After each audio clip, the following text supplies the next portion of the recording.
Olá, boa noite. Veja no Brasil TV desta quinta-feira, 27 de maio.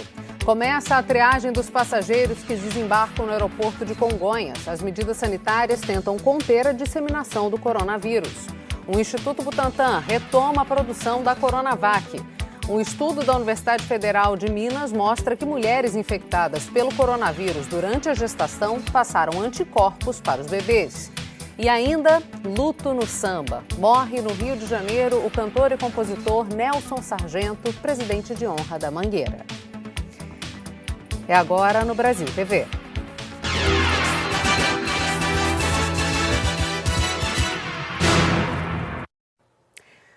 Começou hoje no aeroporto de Congonhas, em São Paulo, um controle sanitário para evitar o avanço da variante indiana do coronavírus. Agentes de saúde entrevistam e medem a temperatura de passageiros de todos os voos. Numa das principais portas de entrada para a maior cidade do país, a barreira sanitária é para tentar frear uma ameaça. Bom dia, dá licença? Sintoma vital? Agentes de saúde começaram hoje a medir a temperatura e a distribuir cartilhas para os passageiros que desembarcam no aeroporto de Congonhas, em São Paulo. O objetivo é evitar a disseminação da variante indiana do coronavírus, identificada em tripulantes de um navio da Malásia, no Maranhão. Medir a temperatura, perguntaram se eu tive algum sintoma recente. Eu tomei vacina já pela idade e comorbidade, então foi tranquila a abordagem. Hoje cedo, uma tripulante apresentou febre. Ela foi levada de ambulância para uma unidade de saúde para fazer o exame PCR. A orientação da Secretaria Municipal da Saúde de São Paulo é que os passageiros com sintomas esperem o resultado do teste em isolamento, em casa ou num hotel, com as despesas pagas pela Prefeitura. E a partir da semana que vem, o exame de PCR vai ser feito aqui mesmo em Congonhas, num ônibus que vai ficar estacionado perto do setor de desembarque. Esse teste será enviado para o Instituto de Medicina Tropical da USP ou, eventualmente, para o Butantan ou Adolfo Lutz, para que seja feito o sequenciamento genético o mais rapidamente possível, para que se possa detectar qual é o tipo de variante que o teste apontou. O prefeito de São Paulo admitiu que as medidas estão atrasadas em relação ao início da pandemia. Poderia falar em atraso com relação ao início lá do ano passado, mas com relação a essa nova variante, a gente ficou sabendo num dia lá do Maranhão, já no mesmo momento a nossa equipe da saúde sugeriu a barreira que não se falava ainda. Ontem, o Instituto Adolfo Lutz confirmou que o passageiro que desembarcou em São Paulo está com a variante indiana. O passageiro de 32 anos viajou da Índia para o Brasil, com escala no Catar, e desembarcou no aeroporto de Cumbica no sábado. Segundo a Anvisa, o passageiro apresentou o teste de PCR negativo e declarou que não tinha sintomas. Mas depois fez um novo teste em um laboratório privado no aeroporto. Antes de ter o resultado, ele embarcou para o Rio em um voo doméstico. Passou a noite em um hotel e no domingo foi de carro para Campos dos Goitacazes, na região norte fluminense. Ontem ele recebeu a confirmação de que está com a variante indiana. Ele está isolado em observação. Ele estava assintomático na hora da fiscalização da Anvisa, assintomático também quando fez o teste lá em Guarulhos, assim nos disse o laboratório que fez o teste RT-PCR nesse viajante, e de imediato a Anvisa notificou o Sistema de Vigilância e Saúde, que é um sistema integrado, para que a partir daí novos protocolos fossem adotados. Essa infectologista defende a adoção de medidas mais abrangentes para controlar a pandemia. Então a gente tem que fazer medidas que sejam medidas globais no sentido de conter a pandemia da Covid-19, que é investir em vacinação, investir no diagnóstico precoce dos sintomáticos, né, e testagem em massa da população e no rastreamento dos contactantes. A Anvisa disse ainda que, além de pedir a proibição de voos da Índia, Reino Unido e África do Sul, onde há circulação da variante indiana, está discutindo com estados e municípios maneiras mais eficazes para contactar casos suspeitos e a criação de locais para quarentena. Hoje também começou um mutirão de testagem para a Covid no aeroporto de São Luís. Essa é mais uma medida para tentar evitar a disseminação da variante indiana do coronavírus, que foi primeiro identificada no Maranhão. O Alex Barbosa tem mais detalhes. Olha, a expectativa é que aqui no aeroporto sejam feitos 500 testes por dia. A testagem é voluntária, começou agora há pouco, a movimentação ainda é pequena por aqui, apenas 6 testes foram feitos até agora, todos deram negativo. E por aqui diariamente passam cerca de 5.000 passageiros, 5.000 pessoas entre passageiros e funcionários. E lembrando que quem testar positivo vai ter uma amostra de sangue coletada para análise no Instituto Evandro Chagas, no Pará, que faz o sequenciamento genético do vírus para identificar possíveis variantes. Essas testagens em massa também estão sendo feitas no terminal de ônibus da Praia Grande, no centro, que é um dos mais movimentados aqui de São Luís, e no terminal marítimo do Ferryboat. Os testes fazem parte do plano do Ministério da Saúde, do Governo do Estado, para evitar a disseminação da cepa indiana do coronavírus, já detectada aqui no Maranhão. O governo federal enviou 600 mil testes para o Estado no domingo. Hoje, o governador Flávio Dino, do PCdoB, anunciou que 6 funcionários do hospital, onde um indiano está internado com a cepa indiana do coronavírus, testaram positivo para a Covid-19. As amostras de sangue deles foram enviadas para análise e hoje deve sair o resultado do mapeamento genético para saber se eles também estão com a variante. Reforçando que o Maranhão também está agilizando a vacinação com 300 mil doses extras de vacina que chegaram aqui no fim de semana. Falando em vacina, Salvador voltou a aplicar a primeira dose contra a Covid. Depois de 2 dias sem doses, a chegada de um novo lote fez com que a procura fosse grande nos 30 pontos de imunização espalhados pela cidade.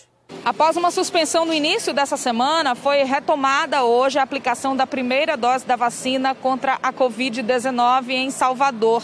As pessoas de todos os grupos prioritários e que têm idades a partir de 57 anos já podem tomar a primeira dose. Hoje, aqui na capital, a vacinação acontece num esquema de mutirão que vai até mais tarde, até às 9 horas da noite, em 6 dos mais de 30 pontos de vacinação espalhados pela cidade. Já em relação à segunda dose, a aplicação em livre demanda está suspensa por falta de vacina. Então, o que acontece? Só podem tomar a vacina aqui em Salvador a segunda dose para completar o esquema de imunização quem agendou a hora marcada no site da Secretaria Municipal da Saúde. Nesta quinta-feira, todos os pontos de vacinação registraram filas intensas, muita movimentação para quem vai a pé e também para quem vai de carro tomar a vacina. De Salvador, Juliana Cavalcante para o Brasil TV. O Instituto Butantan retomou a produção da Coronavac, que estava parada 2 semanas por falta de matéria-prima. O som das máquinas do Instituto Butantan dão um alívio. Depois de 2 semanas paradas, elas voltaram a envasar a Coronavac, graças aos 3 mil litros de IFA, ingrediente farmacêutico ativo, que chegaram na terça-feira. Antes de entrar na linha de produção, o IFA passou por uma análise para ver se houve alguma alteração no produto ou variação de temperatura durante a viagem. Por isso, os 2 dias de espera para retomar a operação. O primeiro passo para a produção aqui no Instituto Butantan é armazenar o insumo em uma câmara fria.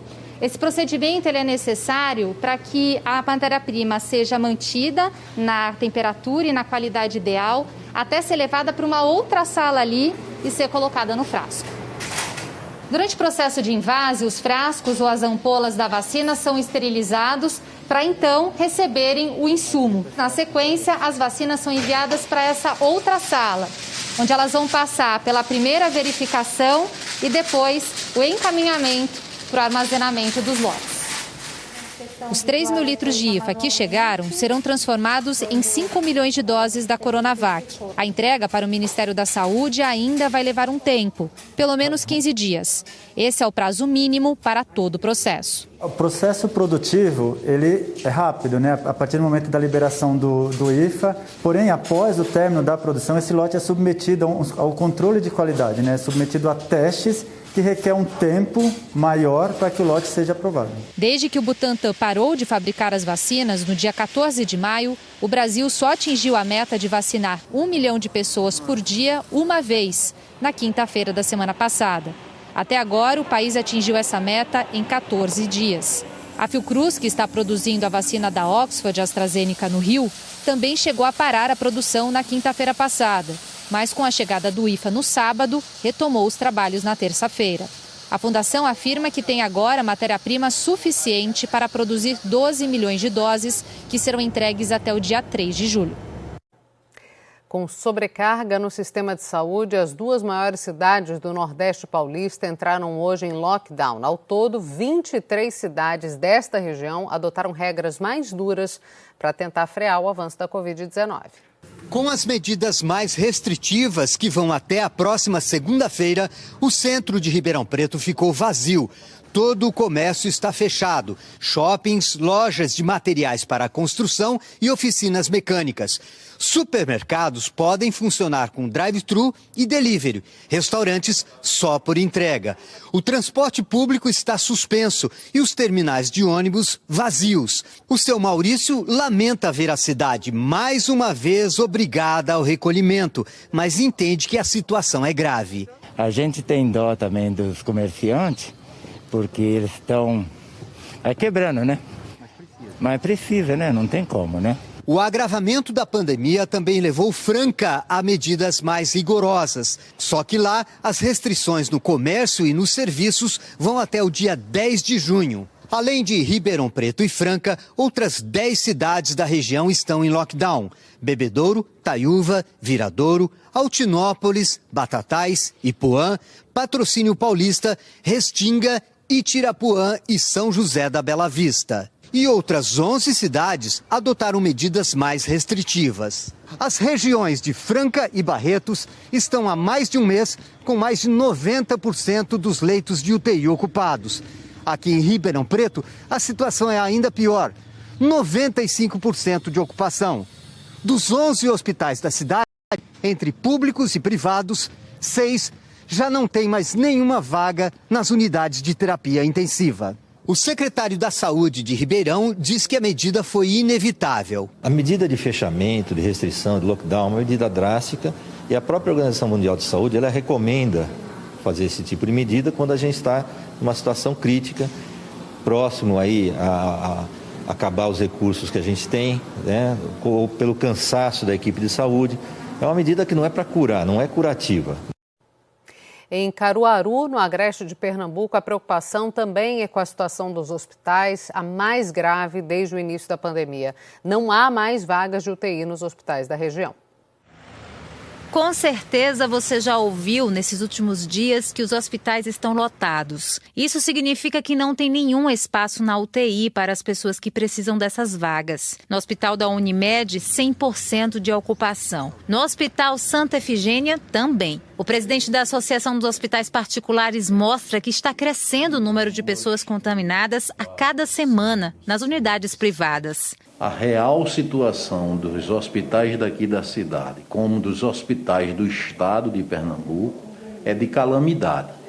Durante todo esse período que nós estamos vivenciando essa epidemia, em nenhum momento nós estivemos numa situação tão difícil, tão crítica como a que estamos vivendo agora. No Mestre Vitalino da rede estadual também não tem vaga para UTI. Situação bastante complicada, o momento é muito difícil para a gente aqui da região, né, do Hospital Mestre Vitalino e para toda a região do Agreste. Hoje o hospital está com 100% de ocupação dos leitos de UTI. Na enfermaria estamos com 88% de ocupação. O momento é bastante preocupante, o momento é grave, né? No Hospital Municipal Dr. Manuel Afonso não está diferente. De acordo com os profissionais da saúde, desde quando começou a pandemia aqui na região, esse é o pior momento. Isso quer dizer que em todos os hospitais, sejam eles públicos ou privados, não há vaga de UTI disponível. O governador informou que ainda essa semana 30 novos leitos serão abertos nas cidades de Garanhuns, Bezerros e aqui em Caruaru.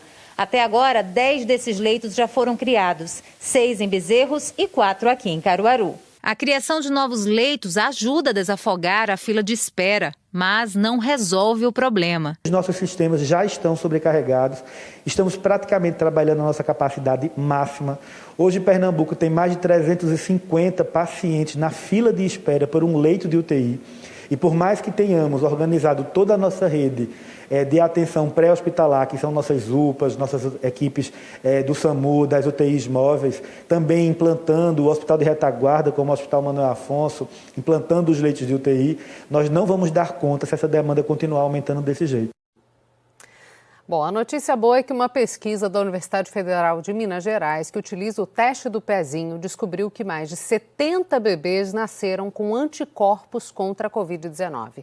O estudo quer avaliar o impacto da doença no desenvolvimento dessas crianças. A Kenny até suspeitou que teve Covid durante a gravidez, mas daí passar anticorpos para o Pietro foi uma surpresa. Em meio à gestação dele, em dezembro do ano passado, nós, meu marido e meu filho mais velho, tivemos contato com uma pessoa contaminada com o vírus e acabamos adquirindo a doença. Nós seguimos com a gestação tranquilamente, não tive mais nenhuma intercorrência. E quando foi agora no dia 20 de abril, eu tive a experiência do parto do Pietro no Hospital Sofia Feldman. Pietro e Kênia estão entre os mais de 540 testados em um estudo da UFMG para tentar rastrear o impacto da Covid-19 em crianças. Esta análise é feita com amostras de sangue da mãe e do bebê. Nós, então, estamos fazendo uma coleta de sangue no teste do pezinho, na verdade é o mesmo teste do pezinho, e uma daquelas amostras vai ser processada para anticorpos IgG contra o coronavírus. A gente faz esse teste no bebê no 7º dia e na mãe junto no mesmo momento, para avaliar a presença dos anticorpos tanto na mãe quanto no bebê. Os cientistas já descobriram que entre as mães infectadas pelo vírus na gestação, a grande maioria passou anticorpos para os filhos. Até agora, 71 bebês vieram ao mundo com uma certa proteção contra a Covid-19. O lado bom, que nos dá uma certa esperança, é de que esses anticorpos possam proteger esse bebê por algum tempo. Mas isso é uma esperança ainda, a gente não tem evidência para afirmar. O que nos preocupa, na verdade, é o que pode ter trazido de repercussões para o desenvolvimento dessa criança ao longo prazo. Porque o vírus ele tem uma afinidade grande pelo sistema nervoso central, é isso que explica as complicações neurológicas do adulto.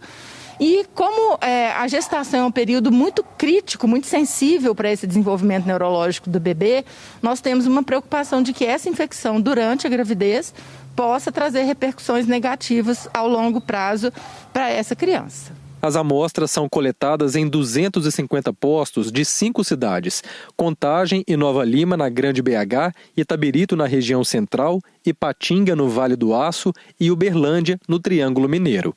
De acordo com os pesquisadores, todos os profissionais de saúde dessas cidades foram orientados a fazer o exame, que é voluntário.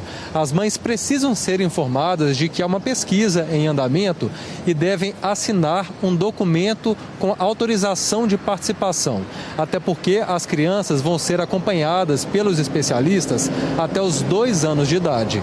A expectativa dos pesquisadores é testar 4.000 recém-nascidos. Foi publicada hoje no Diário Oficial da União a lei que amplia a lista de doenças a serem investigadas no teste do pezinho feito pelo SUS. A nova regra entra em vigor daqui a 1 ano e o Ministério da Saúde tem 4 anos para concluir a ampliação do exame. O teste do pezinho feito pelo SUS atualmente rastreia 6 doenças. Com a ampliação, 53 doenças vão poder ser diagnosticadas rapidamente. Assim, muitas crianças terão a oportunidade de receber tratamento adequado, ainda recém-nascidas, e poderão levar uma vida sem sequelas. A seguir, as despedidas ao arquiteto, urbanista e ex-governador do Paraná, Jaime Lerner, e ao ícone do samba, Nelson Sargento, cantor, compositor de inúmeros sucessos e presidente de honra da Mangueira.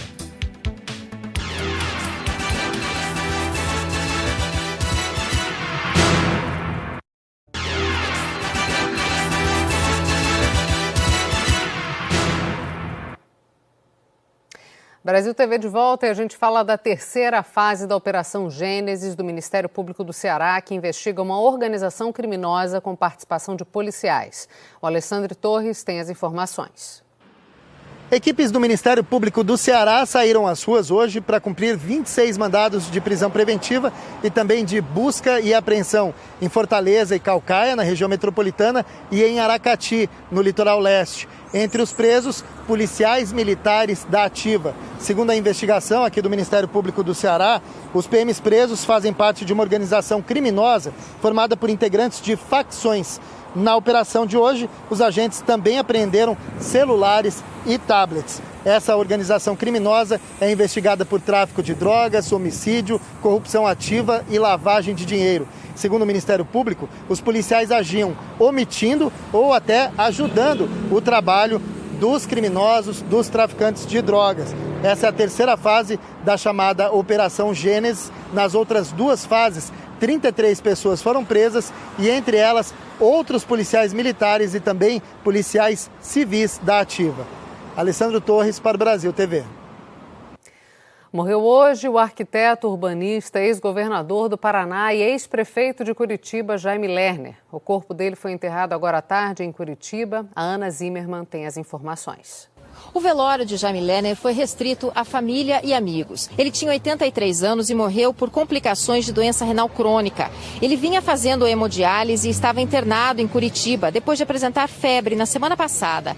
Jaime Lerner cursou arquitetura e urbanismo na Universidade Federal do Paraná, foi prefeito de Curitiba por 3 mandatos e governador por 2 mandatos do estado do Paraná. Ele foi um dos responsáveis pela modernização da capital paranaense, colocou Curitiba como uma referência nacional e internacional de planejamento urbano. Fez os corredores exclusivos para ônibus, as estações tubo, a Ópera de Arame, o Jardim Botânico e o calçadão da Rua 15, o primeiro do Brasil na década de 70. Jaime Lerner deixa 2 filhas e 4 netos. De Curitiba, Ana Zimmermann. E o dia também é de muita tristeza no samba. Morreu hoje de manhã, no Rio de Janeiro, o sambista Nelson Sargento, aos 96 anos. Ele foi diagnosticado com Covid na sexta-feira da semana passada, quando foi internado no Instituto Nacional do Câncer. Nelson Sargento era paciente desde 2005, quando fez um tratamento de câncer na próstata.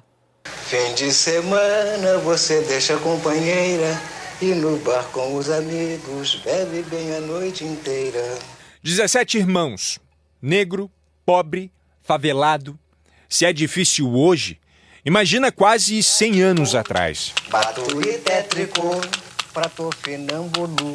A vida do pequeno Nelson mudou com a chegada de um fadista lusitano. Marinheiro, negociante, compositor, chamava Alfredo Português. Eu com 10 anos eu estava no Salgueiro.